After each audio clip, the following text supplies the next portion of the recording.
Good evening student. बेटे आज हम लोग करेंगे, हमारा जो टॉपिक चल रहा था मोटिवेशन, उसके अंदर बहुत ही important topic financial and non financial motivators. देखो बेटे, एक एम्प्लॉय को काम करने के लिए जरूरी है कि बेसिकली उसको प्रॉपरली मोटिवेट किया जाए, क्योंकि देखो बेटे, motivation is a internal feeling. जब वो इंटरनली फील करता है कि उसको काम करना है और वो उस काम को सक्सेसफुली कर सकता है, तभी वो उस काम को बहुत बेहतरीन तरीके से करेगा। So we can say that motivation is an internal process and it also motivates the employee to do the work in a desired manner. There are two types of incentives. First one is monetary incentives as well as financial incentives, and second one is non-financial incentives. अब देखो बेटे, चाहे financial incentive है चाहे non financial incentive है, both are important for the employee. Why? Because basically for the working, left and right foot are required as well as for the successful accomplishment of employee task.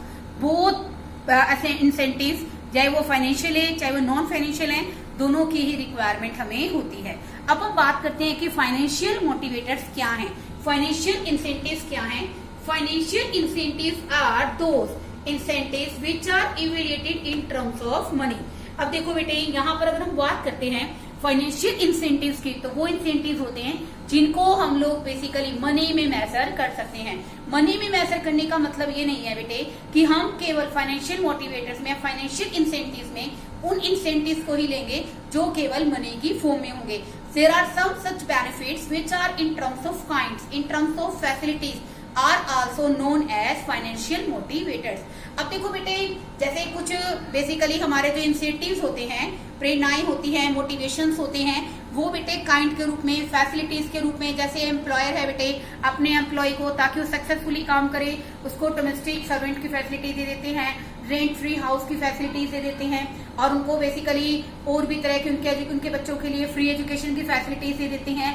तो these all are known as financial motivators, यानी कि financial incentive. जो financial incentive होते हैं बेटे, वो हमारी physiological और सेफ्टी नीड्स को कंप्लीट करते हैं। क्या करते हैं? हमारी फिजियोलॉजिकल नीड्स कौन सी होती है बेटे? Minimum needs which are to be required to be completed such as food, shelter और क्लोथिंग। एंड सेकंड वन था बच्चों सेफ्टी नीड्स। मैंने आपको मास्लो नीड ऑफ हायर की थ्योरी के अंदर क्लियर किया था कि basically physiological needs, food, shelter, clothing, these are the basic needs. And second one है बच्चों हमारी यहाँ पर सेफ्टी नीड्स, हमारी फाइनेंशियल सेफ्टी। ओल्ड एज के अंदर हम लोग अपने आप को फाइनेंशियली सिक्योर करें, फिजिकल सेफ्टी, हमें कोई बेसिकली ऐसी कोई डिजीज ना हो जिससे हमें खतरा हो जाए। तो बेटे नो डाउट ये जो हमारी फाइनेंशियल इंसेंटिव्स हैं वो हमारी फिजियोलॉजिकल और एज वेल एज हमारी सेफ्टी नीड्स को कंप्लीट करते हैं। There are some types of financial और monetary incentives. First one pay and allowances. Pay and allowances क्या है? मॉनेटरी इंसेंटिव्स हैं बेटे एम्प्लॉइज के। यहाँ पर बेटे बेसिकली पे एंड बेसिक पे के अंदर क्या आता है? बेसिक पे आती है, डीएनएस अलाउंस आती है, और नो डाउट बेटे बेसिकली इसके अंदर हमारा एनुअल इंक्रीमेंट भी आता है जो एम्प्लॉइज को प्रॉपर तरीके से काम करने के लिए मोटिवेट करता है। Second one is productivity linked wages. देखो बेटे, बहुत सारी रेपुटेड कंपनीज होती हैं जो क्या करती हैं कि एम्प्लॉइज की वेजेस को डिसाइड कर देती हैं according to their working, according to their productivity. In this context, I want to discuss about the Taylor principle, differential wage system. In a differential wage system में क्या था स्टूडेंट कि अगर आप प्रोडक्शन ज्यादा करोगे, अकॉर्डिंग टू स्टैंडर्ड करोगे, then higher rate will be given. If the production is less than the standard, then low rate will be given. तो बेटे यहाँ पर हम लोग बेसिकली एम्प्लॉइज को मोटिवेट करने के लिए उसकी सैलरी को डायरेक्ट कनेक्ट कर देते हैं उसकी प्रोडक्टिविटी से। अब नो डाउट बेटे, जब उसको लगता है कि वो अच्छा प्रोडक्शन करेगा, वास्ट लेवल पर प्रोडक्शन करेगा, टारगेट को सेट करेगा, टारगेट को अचीव करेगा प्रॉपर तरीके से, तो उसको प्रॉपर रेम्यूनरेशन दिया जाएगा। Third one is bonus. Bonus क्या होता है? Bonus is additional payment to the employees by the employer. देखो बेटे बेसिकली बोनस क्या है? एक अतिरिक्त भुगतान है जो किसको किया जाता है? एम्प्लॉइज को किया जाता है। आजकल बेटे बेसिकली क्या है, इंडस्ट्रियल सेक्टर के अंदर बड़ी बड़ी जो कंपनीज हैं, बड़ी बड़ी जो फैक्ट्रीज हैं, वो अपने एम्प्लॉय को बेसिकली बेसिक पे, डीएनएस अलाउंस के अलावा बोनस भी प्रोवाइड कराती है। क्योंकि देखो बेटे आजकल बेसिकली बोनस देना एक ट्रेंड बन गया है कंपनीज के लिए। इसका मेन ऑब्जेक्टिव क्या है कि एम्प्लॉयर और एम्प्लॉय के बीच में कॉर्डियल रिलेशन, कॉर्डियल क्या होते हैं? सौहार्दपूर्ण, अच्छे मधुर संबंध बनते हैं, और नो डाउट बेटे इससे जो एम्प्लॉइज हैं वो फुल एफिशिएंसी के साथ काम करते हैं। नेक्स्ट देखिए student, profit sharing. Profit sharing क्या होता है बेटे, यहाँ पर बिजनेस ऑर्गेनाइजेशन के अंदर बेटे जो भी रिजल्ट आता है वो टू पार्टीज के एफर्ट से आता है। फर्स्ट वन कौन है बच्चे, यहाँ पर एम्प्लॉय है जो बहुत मेहनत करता है, अपना टाइम डिवोट करता है, अपना फिजिकली और मेंटली वर्क करता है डिवोट कंपनी को। उसके बदले में अगर वो फिजिकली वर्क कर रहा है देन ही और शी गेट वेजेस। अगर वो मेंटली वर्क कर रहा है तो उसको क्या मिलती है बच्चों, सैलरी मिलती है। ऐसे ही बेटे जो एम्प्लॉयर है वो invest the money in a company, जो कंपनी के अंदर इन्वेस्टमेंट करता है तो उसके बदले में उसको क्या मिलता है बच्चों, प्रॉफिट मिलता है। तो बेटे अगर हम चाहते हैं कि हमारा एम्प्लॉय बहुत बेहतरीन तरीके से काम करे तो बेटे हम लोग क्या करते हैं, उस प्रॉफिट में से कुछ शेयर एम्प्लॉय को दे देते हैं। This is known as profit sharing. ये क्या कहलाता है बच्चों, प्रॉफिट शेयरिंग। तो बात करते हैं को पार्टनरशिप। प्रॉफिट शेयरिंग का बेटे बेसिकली जो एक्सपेंडेड वर्जन है, जो 12 फॉर्म है बेटे प्रॉफिट शेयरिंग की, वो बेटा क्या है, को पार्टनरशिप। को पार्टनरशिप का बेस क्या है बेटे, workers participation in management industrial democracy. देखो बेटे कोई भी वर्कर अगर कंपनी के अंदर काम करता है तो नो डाउट उसको क्या मिलता है बेटे, रेमुनरेशन मिलता है। उसके अलावा बेटे उसको कंपनी क्या करती है, अपने शेयर ऑफर करती है, जिसके अंदर बेटे इक्विटी शेयर कैपिटल बेसिकली क्या करता है, एक एम्प्लॉय खरीद लेता है, शेयर खरीद लेता है। तो बेटे नो डाउट वो basically as a worker company के मैनेजमेंट में पार्टिसिपेट करने लग जाता है। तो बेटे दो तरीके से कंपनी को शेयर ऑफर कर सकती है, कैश पेमेंट के आधार पर भी कर सकती है, उनको एज ए बोनस शेयर भी कंपनी क्या कर सकती है, शेयर्स को इश्यू कर सकती है, ताकि उनको प्रॉपर तरीके से कंपनी के अंदर काम करने के लिए मोटिवेट किया जा सके। को पार्टनरशिप के अंदर बेटे इसको हम लोग हिंदी में बोलते हैं बेटे सहभागिता, यानी कि मैनेजमेंट के डिसीजन लेने में वो पूरी तरह से पार्टिसिपेट कर सकते हैं, अपनी अच्छे अच्छे वैल्यूएबल सजेशंस कंपनी को दे सकते हैं, एज वेल एज कंपनी इनको मोटिवेट करने के लिए बोनस शेयर के रूप में भी कंपनी अपने शेयर्स उनको अलॉट कर सकती है, जिसके कारण बेटे इंडस्ट्रियल डेमोक्रेसी को बढ़ावा मिलता है। और नो डाउट बेटे मॉनेटरी इंसेंटिव्स के अंदर ये सबसे बेस्ट पॉइंट है कि को पार्टनरशिप के द्वारा कंपनी में जितने भी वर्कर्स काम कर रहे हैं वो कंपनी के कहीं ना कहीं बेसिकली कंपनी के साथ इंटरनली अटैच हो जाते हैं and they feel that they are also important part of the organization. Next one is student retirement benefits. Retirement benefits क्या होते हैं बेटे, every employ remains think about the future and he always think about what about my future, क्या होगा मेरा भविष्य में। तो बेटे कहीं ना कहीं जो बेसिकली उसको फ्यूचर बेनिफिट्स कंपनी की तरफ से मिलते हैं वो उन सबको लेकर काफी मोटिवेट रहता है। जैसे बेटे फ्यूचर बेनिफिट्स में, रिटायरमेंट बेनिफिट्स में आ जाता है पीएफ। पीएफ क्या होता है बच्चों, प्रोविडेंट फंड। प्रोविडेंट फंड क्या होता है बेटे, यहाँ पर बेटे एक फिक्स परसेंटेज फिक्स कर दी जाती है गवर्नमेंट से। अब बेटे वैसे तो बहुत टाइम पहले से ये जो ट्रेंड था कि गवर्नमेंट इंस्टीट्यूशंस के अंदर ही पीएफ की जो फैसिलिटीज थी वो एम्प्लॉयज को प्रोवाइड की जाती थी, जिसके अंदर बेटे क्या होता है कि मिनिमम 12% हर एक एम्प्लॉय की सैलरी में से और 12% जो गवर्नमेंट का शेयर होता है वो एम्प्लॉयज को एज ए पीएफ मिलता है। लेकिन बेटे गवर्नमेंट के जो बेसिकली स्ट्रिक्ट रूल्स हैं उनके अकॉर्डिंग एम्प्लॉय को बेसिकली फाइनेंशियली सिक्योर करने के लिए प्राइवेट सेक्टर में अब हर एक प्राइवेट सेक्टर के लिए भी प्रोविडेंट फंड को मेंटेन करना जरूरी कर दिया गया है। तो बेटे इसके अंदर भी क्या होता है, एम्प्लॉय का एटलीस्ट 12% क्या करते हैं जो शेयर है वो क्या होता है बेटे कि 12% शेयर एम्प्लॉय की सैलरी में से और 12% मैनेजमेंट का शेयर होता है, जो कि एम्प्लॉयज के पीएफ के अंदर डिपॉजिट होता रहता है और जिसका फ्यूचर में जो एम्प्लॉय है अपने लिए यूज कर सकता है। एक होता है बच्चों ग्रेचुटी। ग्रेचुटी भी क्या होता है बेटे, रिटायरमेंट बेनिफिट होता है। ये भी बेटे एक तरह से पेमेंट है जो बेसिकली एक एम्प्लॉय को पोस्ट रिटायरमेंट के बाद मिलती है। अगर हम बात करते हैं बेटे प्रीक्विजिट्स। प्रीक्विजिट्स क्या होते हैं, अनुलाभ। अनुलाभ का अर्थ यहाँ पर क्या है बेटे, ये ऐसी फैसिलिटीज होती हैं बेटे जो मतलब एम्प्लॉय को फाइनेंशियल फॉर्म में नहीं मिलती, मनी की फॉर्म में ना मिलकर फैसिलिटीज की फॉर्म में मिलते थे। Car facility, okay, car facility provide करा दी, डोमेस्टिक सर्वेंट की फैसिलिटी प्रोवाइड करा दी, बच्चों को फ्री एजुकेशन की फैसिलिटीज प्रोवाइड करा दी। These are oh known as a perquisites. इनको हम लोग क्या कहते हैं, प्रीक्विजिट्स कहते हैं। Facilities are also motivating the employees. Perquisites बेटे बेसिकली फैसिलिटीज के रूप में होते हैं और ये बेटे कहीं ना कहीं एम्प्लॉयज को क्या करते हैं, मोटिवेट करते हैं। अब बेटे हम लोग डिस्कस करेंगे नॉन फाइनेंशियल इंसेंटिव। ये जो नॉन फाइनेंशियल इंसेंटिव होते हैं बच्चों वो क्या होते हैं, non financial incentives are those incentives which are not directly related with money and there are in a form of mental reward. देखो बेटे बेसिकली अब क्या होता है बेटे, अगर एक एम्प्लॉय फाइनेंशियली सिक्योर हो जाता है, उसको बेसिकली बेटे अब अपने आप को फाइनेंशियली सिक्योर करने की जरूरत नहीं है। अब उसको जो सेटिस्फेक्शन चाहिए ना जॉब से, उसको जो इंसेंटिव मिलता है, काम को बहुत बेहतरीन तरीके से करने का मोटिवेशन मिलता है, वो उसको मिलता है बेसिकली उसका स्टेटस इंक्रीज करने से, उसकी एक अलग से पहचान बनने से, उसको रिवार्ड करने से। तो नो डाउट बेटे बेसिकली जितने भी नॉन फाइनेंशियल इंसेंटिव्स होते हैं which are not directly related with money, क्योंकि बेटे वो मनी से रिलेटेड नहीं है, these are in a form of mental reward, mental satisfaction. वो बेटे बेसिकली मानसिक पुरस्कार के रूप में होते हैं। आपने कोई बेहतरीन काम किया है, एज ए डायरेक्टर मैं आपकी बेसिकली आपको अप्रिशिएट कर देती हूँ, एज ए स्टूडेंट आप बहुत अच्छा काम कर रहे हैं, मैं आपको एज ए टीचर आपको बेसिकली 4-5 स्टूडेंट्स के बीच में बोल देती हूँ कि बेटा you are doing very well, then you get motivated. तो बेटे ये क्या है, एक मेंटल रिवार्ड के रूप में होते हैं, एक मानसिक बोलते हैं ना इनाम के रूप में है कि आपको अलग से क्या मिल रही है, एक पहचान मिल रही है। तो बेटे जो हमारे नॉन फाइनेंशियल मोटिवेटर्स हैं, जहां पर बेटे हमारे फाइनेंशियल मोटिवेटर्स फाइनेंशियल इंसेंटिव्स काम करना बंद कर देते हैं, वहां पर हमारे नॉन फाइनेंशियल इंसेंटिव्स क्या करते हैं, वर्कआउट करते हैं। मान लो बेटे एक व्यक्ति जब गरीब है, निर्धन है, पुअर है, तो बेसिकली उसकी बेसिक रिक्वायरमेंट पूरी नहीं हो रही। जैसे उसकी बेसिक रिक्वायरमेंट पूरी होगी उसके बाद बेसिकली उसके पास सेविंग्स होनी शुरू हो जाएंगी, फर्दर इन्वेस्टमेंट करेगा, वो भी आगे खूब अच्छा प्रॉफिट कमाएगा। तो बेटे एक पॉइंट ऑफ टाइम के बाद उसकी जो फाइनेंशियल नीड्स है ना वो सेटिस्फाई हो चुके हैं। तो बेटे अब वो किसके बारे में सोचता है, अपनी हायर नीड्स के बारे में सोचता है। तो देखो बेटे मैस्लो नीड हायरार्की थ्योरी के अंदर फाइनेंशियल थ्योरी अगर हम बात करते हैं फाइनेंशियल इंसेंटिव्स की, तो यहाँ कौन कौन सी नीड सेटिस्फाई होती है स्टूडेंट्स, यहाँ होती है बच्चों हमारी दो, एक तो थी स्टूडेंट हमारी फिजियोलॉजिकल नीड्स यानी कि शारीरिक आवश्यकताएं, ठीक है ना, फूड शेल्टर और क्लोथिंग, लो लेवल नीड्स है बेटे। और दूसरी थी स्टूडेंट हमारी सेफ्टी नीड्स। यहाँ पर हम लोग बात करते हैं हायर लेवल ऑफ नीड्स के बारे में। हायर लेवल नीड्स में बेटा क्या आ जाता है कि बेसिकली हमारी जो ईगो नीड्स होती हैं, सेल्फ एस्टीम नीड्स आ गया बेटे, सेल्फ एक्चुअलाइजेशन नीड्स आ गया, self esteem needs, self actualization needs,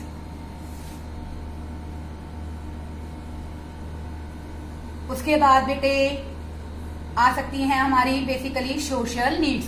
बेटे मैंने इनका प्रायोरिटी ऑर्डर चेंज कर दिया, maybe this is on a 3 number, this is a 4 and this is a 5 number. Okay, ये प्रायोरिटी नीड्स आपको पता नहीं चाहिए।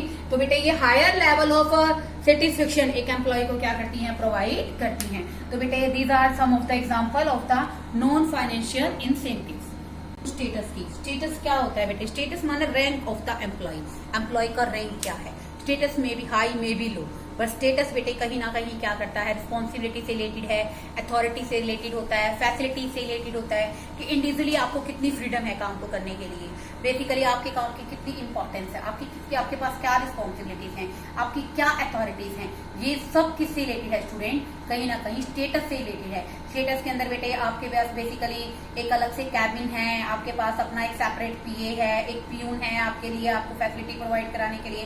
तो बेटे ये सब क्या है, status. Everybody want to higher status, क्योंकि बेटे स्टेटस कहीं ना कहीं क्या करता है, एम्प्लॉयज को मोटिवेट करता है। स्टेटस क्या बताता है कि उसकी कितनी इंपॉर्टेंस है और उसके काम की कितनी वैल्यू है। तो बेटे स्टेटस के कारण भी एक एम्प्लॉय को मोटिवेट किया जा सकता है, क्योंकि बेटे चेस्टर बर्नार्ड ने भी कहा है कि जब फाइनेंशियल मोटिवेटर्स क्या हो जाते हैं, बेसिकली इफेक्टिव नहीं रहते, अनइफेक्टिव हो जाते हैं, तो वहां पर नॉन फाइनेंशियल मोटिवेटर्स क्या करते हैं, हमारी हेल्प करते हैं। नॉन फाइनेंशियल मोटिवेटर्स क्या करते हैं, हर तरह से हमें बेसिकली मेंटेन करते हैं। तो बेटे जो हमारा स्टेटस है बेसिकली हमारी साइकोलॉजिकल, हमारी सोशल नीड्स, हमारी एस्टीम नीड्स को काफी हद तक कंप्लीट करता है। Second one is organizational climate. Organizational climate क्या होता है बेटे, the climate which is within organization, जो संगठन के अंदर, ऑर्गेनाइजेशन के अंदर जो एनवायरमेंट है, this is known as organizational climate. Organizational climate किस तरह से होना चाहिए कि हर एक व्यक्ति के काम को इंपॉर्टेंस मिले, उसको एक अलग से पहचान मिले। तो ऑर्गेनाइजेशनल क्लाइमेट इस तरह से होना चाहिए कि everybody gets motivated towards the achievement of objective. हर एक व्यक्ति अपने टारगेट को सेट करने के लिए, अपने ऑब्जेक्टिव्स को अचीव करने के लिए हर तरह से क्या होना चाहिए, मोटिवेट होना चाहिए। ऑर्गेनाइजेशनल क्लाइमेट कहीं ना कहीं बेसिकली क्या करे कि इंप्रूवमेंट करे कि everybody do the work for the full dedication and the full efficiency. Next one is career advancement opportunities. Career advancement opportunities क्या होते हैं बेटे, every employee in the organization want to advance in his life, training और development क्या करते हैं student, एक important role play करते हैं। उसके अंदर स्किलफुल को, एक्सपर्टनेस को डेवलप करते हैं बेटे, जिसके कारण बेटे उसको बेसिकली क्या लगता है कि when he get the skills and more trained comparable to the other employees, then the promotion avenues are available in the organization। तो बेटे अगर उसको लगता है कि बेसिकली उसको अगर वो अपने आप में इम्प्रूवमेंट करता है, ट्रेनिंग और डेवलपमेंट के थ्रू अपने अंदर स्किल और एक्सपर्टनेस को डेवलप करता है, तो उसके लिए प्रमोशन एवेन्यूज ऑर्गेनाइजेशन के अंदर क्या होंगे, अवेलेबल होंगे। तो कैरियर एडवांसमेंट अपॉर्चुनिटीज भी एम्प्लॉयज को डायरेक्टली मोटिवेट करती है अपने काम को बहुत बेहतरीन तरीके से करने के लिए। Next one is job enrichment. Job enrichment क्या होता है बेटे, increasing the importance of employees work. Employ के वर्क को क्या करना, उसके मतलब महत्व को बढ़ाना। इनरिचमेंट होता है इम्पोर्टेंस को इंक्रीज करना। कैसे इंक्रीज करेंगे, उसके काम को वेटेज देना, ठीक है ना, बेसिकली उसकी रिस्पॉन्सिबिलिटी, उसकी अथॉरिटी को मेंटेन करना, उसके काम को वेटेज देना। और नो डाउट बेटे अगर वो अच्छा काम कर रहा है तो उसके काम के लिए उसको क्या करना, अप्रिशिएट करना। इनरिचमेंट होता है, उसके कारण बेटे मेन फायदा क्या होता है कि जो एम्प्लॉइज है, रिस्पॉन्सिबिलिटी, अथॉरिटी, उस जॉब के लिए उसको बेटर लगता है, वो अपने आप को बेटे कहीं ना कहीं प्राउड फील करता है, क्योंकि उसको लगता है कि जो मतलब बेसिकली वर्किंग कर रहे हैं उसके साथ ऑर्गेनाइजेशन में लोग, वो उसके काम में इंटरेस्ट लेने लगे हैं और जिसके कारण उसके काम की इंपॉर्टेंस बढ़ गई है। तो बेटे उसको ऐसे काम देना जिसके कारण उसको जॉब चैलेंजेस लगे, उसको लगे कि इसके अंदर बहुत इस काम को करने के लिए बहुत मेहनत लगेगी, everybody should regard his work. तो this is known as job enrichment. तो ये कहीं ना कहीं बेटे क्या है, एक मेंटल सेटिस्फेक्शन का पार्ट है। Next one is employee recognition program. अब देखो बेटे जहां हमारे फाइनेंशियल मोटिवेटर्स काम करना बंद कर देते हैं, वहां हमारे नॉन फाइनेंशियल मोटिवेटर्स एक इंपॉर्टेंट रोल प्ले करते हैं। यहाँ पर एम्प्लॉय रिकॉग्निशन प्रोग्राम देखो बेटे, जैसे कि अपने नाम से पता चल रहा है, everybody want that it he और she may be a important part of organisation. उसके काम को क्या मिले बेटा, रिगार्ड मिले, उसकी एक अपनी ओन आइडेंटिटी हो। ओन आइडेंटिटी का मतलब उसकी अपनी एक पहचान होनी चाहिए, and this make it distinctive from the others, जो उसको दूसरों से क्या करे, काफी हद तक अलग करे। तो बेटे बेसिकली ये भी क्या है, एक मेंटल रिवार्ड है। एम्प्लॉय रिकॉग्निशन प्रोग्राम के अंदर कंपनी बहुत सारे तरीके अपना सकती है एम्प्लॉयज को रिकॉग्नाइज करने की। कॉन्ग्रेचुलेट करना, अगर आप वर्क परफॉर्मेंस बढ़िया कर रहे हैं बेटे, आपको कॉन्ग्रेचुलेट करना, उसको मोमेंटोस देना, ठीक है ना, आपने अच्छा काम किया है, मोमेंटोस से उसको सम्मानित करना। नोटिस बोर्ड पे उसकी वर्क परफॉर्मेंस के बारे में लिखना, ताकि बाकी जो एम्प्लॉयज हैं वो भी मोटिवेट हो। उसके साथ साथ बेटे अगर उसने अच्छा काम किया है तो उसको सबके सामने ऑनर करना। उसने कोई वैल्यूएबल सजेशन दिया है कंपनी के लिए और सजेशन काफी बेनिफिशियल रहा है, तो उसके लिए बेटे उसको मीटिंग के अंदर हर तरह से उसको सम्मानित करना, अवॉर्डेड करना। तो this is known as employ recognition program. Employ recognition program बेटे एम्प्लॉय को फील कराता है कि ही और she is very important for the organization, then he feel motivated and do the work with full devotion. Next one is job security. देखो बेटे job security का मतलब क्या होता है, feeling of stability in the organization. देखो बेटे everybody want stability in his work performance, stability in his job. Nobody want that type of job which don't provide him job security but also provide him more salary। अब देखो बेटे हम कोई भी ऐसा व्यक्ति नहीं होगा बेटे इन अ वर्ल्ड कि जो ज्यादा सैलरी के साथ अनस्टेबल जॉब करना चाहता हो। देखो बेटे स्टेबिलिटी का मतलब यहाँ पर क्या होता है कि आप ऑर्गेनाइजेशन के अंदर अगर काम कर रहे हो तो आपकी जॉब सिक्योर होनी चाहिए, सुरक्षित होनी चाहिए। अगर आपकी जॉब सिक्योर नहीं है, then you always think about the security of job and then you can not do the work performance very effectively, because आपका ध्यान तो सिर्फ क्या है कि अपनी जॉब को सिक्योर करने के अंदर है और आप अपना काम बहुत बेहतरीन तरीके से नहीं कर पाते। कोई भी व्यक्ति बेटे इस तरह की जॉब नहीं चाहता जहां पर उसको सैलरी ज्यादा मिले, लेकिन उसको कभी भी एम्प्लॉय को काम से फायर किया जा सकता है, कभी भी काम से हटाया जा सकता है। तो जॉब सिक्योरिटी बेटे एक मेंटल रिवार्ड की तरह होती है, जो एम्प्लॉय को अपने काम को बहुत बेहतरीन तरीके से करने के लिए मोटिवेट करती है। Next one is employ participation. Employ participation क्या होता है, employ participation decision making is also a important incentive in a non financial incentive. यहाँ पर बेटे एम्प्लॉय क्या करता है, मैनेजमेंट के अंदर जो भी डिसीजंस लेते हैं उनके अंदर पार्टिसिपेट करता है, कहीं ना कहीं अपने सजेशंस के द्वारा उस डिसीजन मेकिंग को इम्प्रूव करता है। तो नो डाउट बेटे जिस डिसीजन मेकिंग को इम्प्लीमेंट करता है वो मतलब डिसीजन मेकिंग का हिस्सा बनता है, तो पूरी कोशिश करता है कि उस डिसीजन मेकिंग को therefore they offer the valuable suggestions and which are also helpful for the organization. And last one employ empowerment. Employ empowerment क्या होता है student? Means giving the employees more freedom to take the decision. अगर बेटे हम employees को decision making के अंदर basically freedom provide करेंगे तो नो डाउट बेटे वो अच्छे अच्छे डिसीजन, अच्छे अच्छे सजेशंस कंपनी को प्रोवाइड करेगा। और इसका बेटे मेन जो फायदा होगा वो फायदा क्या होगा कि एम्प्लॉयज हर तरह से अपने डिसीजन, एम्पावरमेंट का मतलब क्या होता है? सशक्तिकरण, उसको डिसीजन मेकिंग के लिए हर तरह से मोटिवेट करना ताकि वो अच्छे तरीके से डिसीजन ले सके। When the decision making power of the employees increases, then they consider important part of the organization and they also feel motivating. Student बहुत ही अच्छा टॉपिक है, बहुत इजी टॉपिक है। इसके अंदर डिफरेंशिएशन है बच्चे लास्ट क्वेश्चन के अंदर। Then you should prepare yourself. If you have any problem then you can ask me. Okay, thank you student.